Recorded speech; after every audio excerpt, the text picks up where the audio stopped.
안녕하세요. 시내가 책방입니다. 저는 책방지기 한 걸음씩입니다.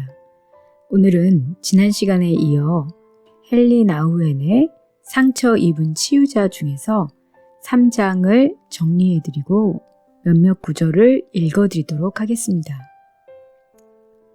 3장, 소망 없는 사람을 위한 사역, 내일을 기다리며. 다른 사람에게 리더십을 전혀 행사하지 않는 사람은 없습니다. 부모와 자녀, 선생님과 학생, 상사와 부하 사이에서 다양한 형태의 리더십을 볼 수 있습니다. 리더십이 이루어지는 가장 단순한 구조인 두 사람의 만남에 주목하고 이런 1대1 관계에서 다른 관점으로, 다른 견해로, 다른 확신으로 서로를 인도할 수 있다는 것을 알게 됩니다. 바로 1대1의 만남 속에서 크리스찬 리더십의 몇 가지 원칙들을 발견하게 되는데 좀 더 복잡한 리더십의 관계들에도 적용이 되는 것들입니다. 부정맥으로 고생하고 있는 환자 해리슨 씨는 48세로 농장 노동자이고 거칠고 표현에 서툰이다. 생소하고 낯선 환경 가운데 대도시의 병원에서 다리 수술을 받기 위해 기다리고 있습니다.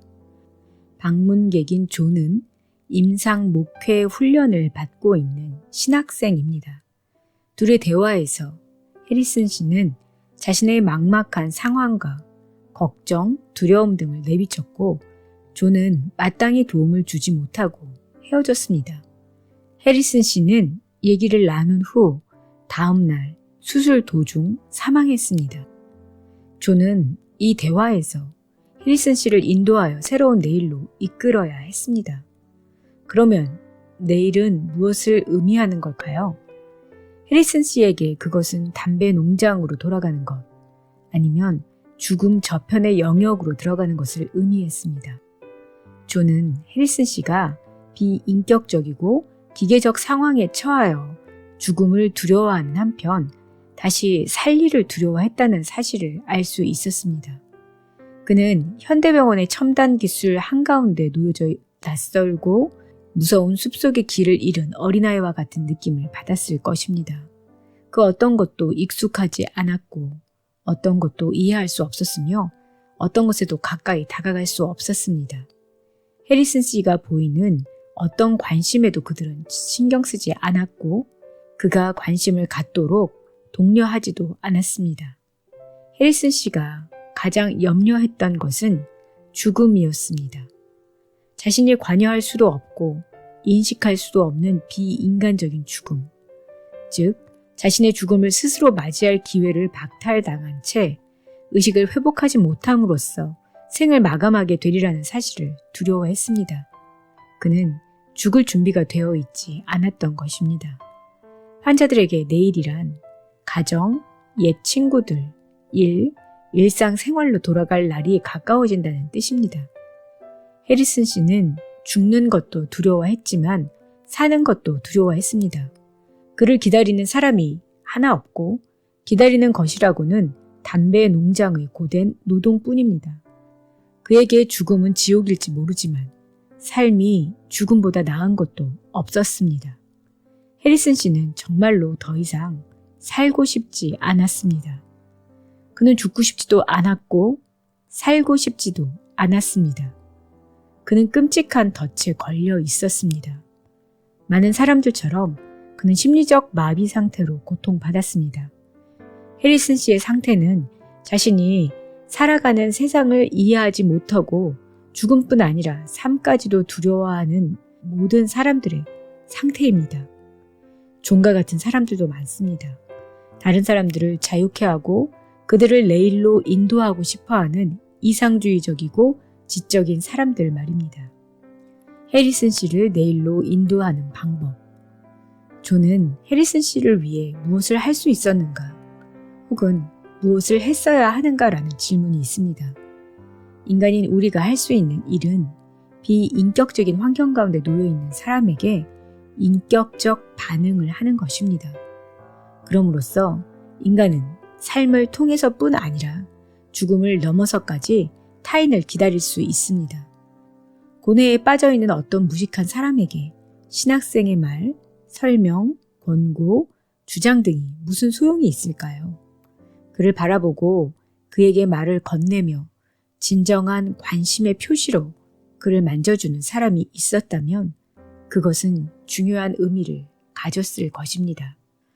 과거와 미래의 공허함은 결코 말로 채워질 수 없으며 오로지 사람의 존재로만 채워질 수 있습니다. 오직 그럴 때만 소망이 싹틀 수 있습니다.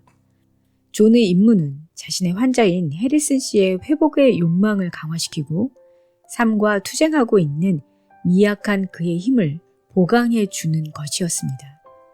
저는 여기 있어요. 저는 당신을 기다리고 있을 겁니다. 라고 말하는 것입니다. 자기를 기다리는 사람이 아무도 없는데 계속 살아있을 수 있는 사람은 아무도 없습니다. 사람은 자기를 기다려주는 사람이 한 명이라도 있는 한 온전한 정신으로 생명을 이어갈 수 있습니다. 그러나 아무것도 기다리지 않는다면 삶의 투쟁에서 살아남을 가능성은 전혀 없습니다.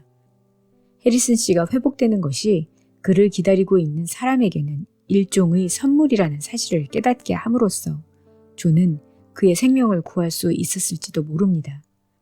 수천 명의 사람들이 자살을 하는 이유는 내일 그들을 기다리고 있는 사람이 아무도 없기 때문입니다. 누군가를 위해 살아야 하는데 그 대상이 없다면 살아갈 이유가 없는 것입니다.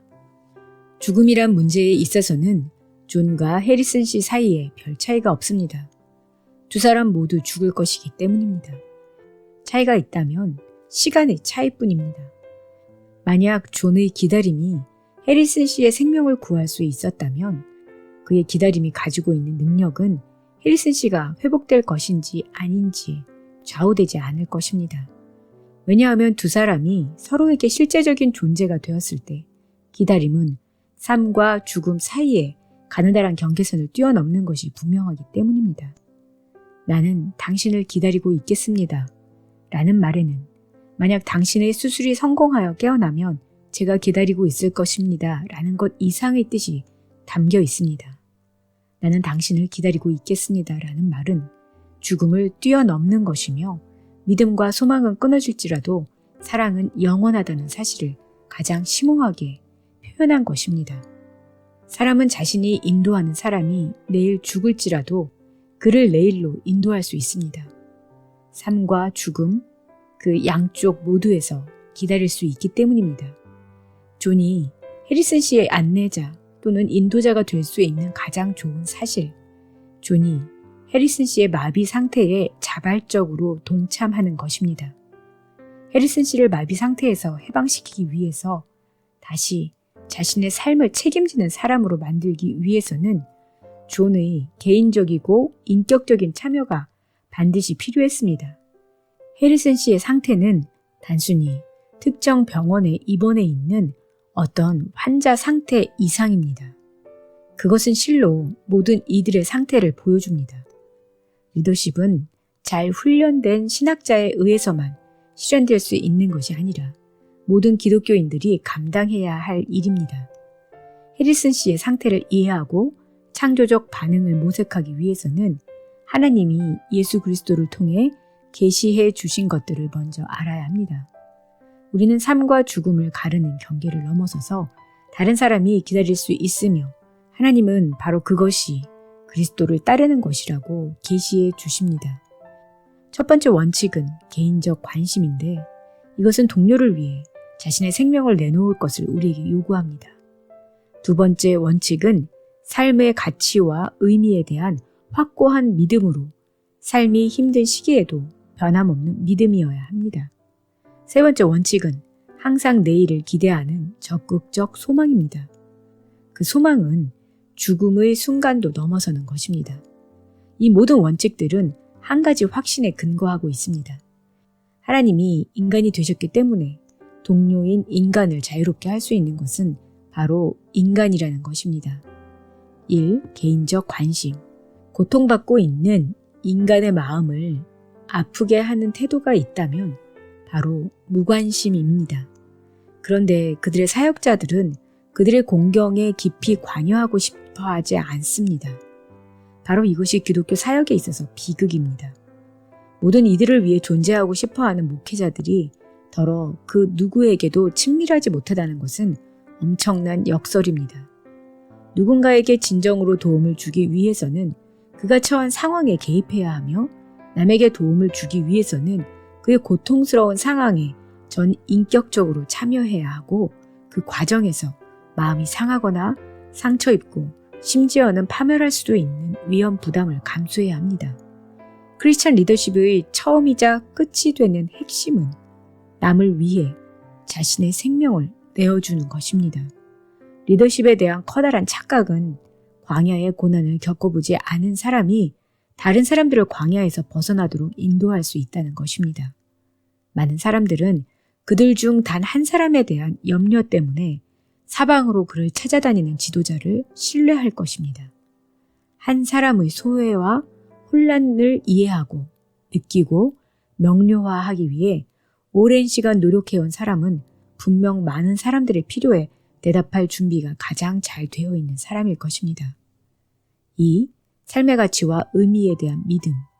조니 해리슨 씨를 방문하는 데는 개인적 관심이 필요했으나 그것이 지속되기 위해서는 그 만남을 통해 삶의 가치와 의미에 대한 믿음이 구체화되어 자라나가야 합니다. 기독교인이라면 거칠고 침울한 해리슨 씨의 말 속에서 임박한 죽음 뒤에 숨겨져 있는 것을 직면하며 도와달라는 외침, 그리고 삶과 죽음 양편에서 자신과 함께 있어줄 누군가를 찾는 절규를 들을 수 있습니다. 삶의 가치와 의미에 대해 확고한 믿음을 가지고 있는 사람. 삶은 정지된 상태로 주어지는 것이 아니며 사람과 세계 사이의 계속되는 만남 가운데 그 신비로운 모습을 드러내는 것이라는 사실을 아는 사람만이 그러한 외침과 절규를 들을 수 있습니다. 3. 소망. 다른 사람들을 미래로 인도하는 가장 깊은 동기는 소망입니다. 다급한 소망과 절박한 갈망을 충족시키는 차원을 넘어 더 멀리 볼 수 있게 하고 인간의 고통과 죽음까지도 넘어서서 바라보게 해주기 때문입니다.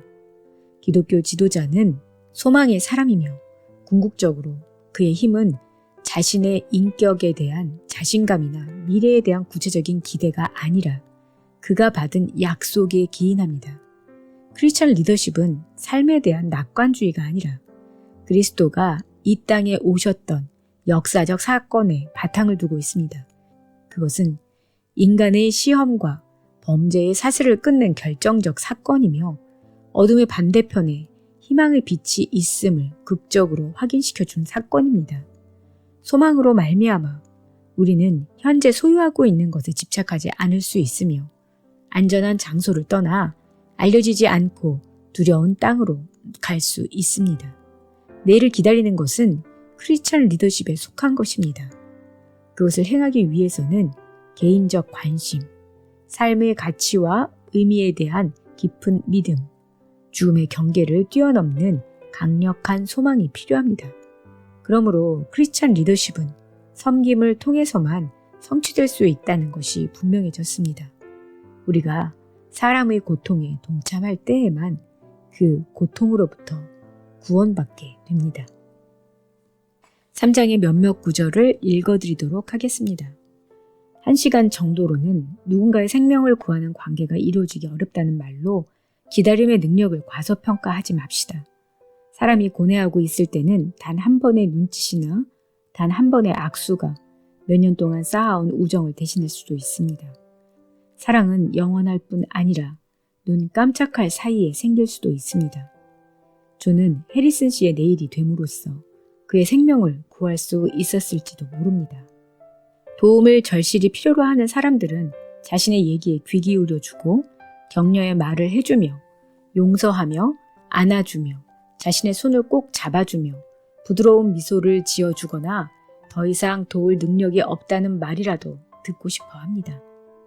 불난 집에서 아이를 구하면서 화상 입을 각오도 하지 않은 사람이 있겠습니까?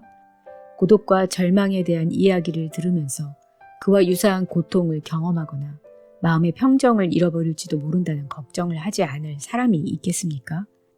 간단히 말해 고통의 상황 속으로 들어가지 않고서 고통을 없애버릴 수 있는 사람이 어디 있겠습니까? 그러므로 크리스천 리더십은 섬김을 통해서만 성취될 수 있다는 것이 분명해졌습니다. 섬기기 위해서는 인간이 그 동료와 함께 나누어야 하는 모든 취약점을 가지고 상황 속으로 기꺼이 뛰어들어가야 합니다. 고통이 수반되는 자기 부인의 경험이지만 동시에 인간을 혼란과 공포의 감옥으로부터 구해낼 수 있는 경험이기도 합니다. 크리스천 리더십의 역설은 안으로 들어가는 길만이 바깥으로 나가는 길이라는 것입니다. 즉 우리가 사람의 고통에 동참할 때에만 그 고통으로부터 구원받게 됩니다. 조니 해리슨 씨의 고뇌 속으로 들어가 그곳에서 그를 기다려야 했던 것처럼 모든 그리스도인들은 이웃과 함께 그들의 두려움 속으로 들어가 그 두려움을 극복하고 이웃의 고통에 동참하며 교제함으로써 자유의 길로 함께 나아가라고 도전받고 있습니다. 네, 오늘은 헨리 오웬의 상처 입은 치유자 중에서 3장을 정리해드리고 책의 몇몇 구절을 읽어드렸습니다. 다음 시간에는 이 책의 마지막인 4장을 정리해드리고 몇몇 구절을 읽어드리도록 하겠습니다. 그럼 다음 시간에 뵐게요. 안녕히 계세요.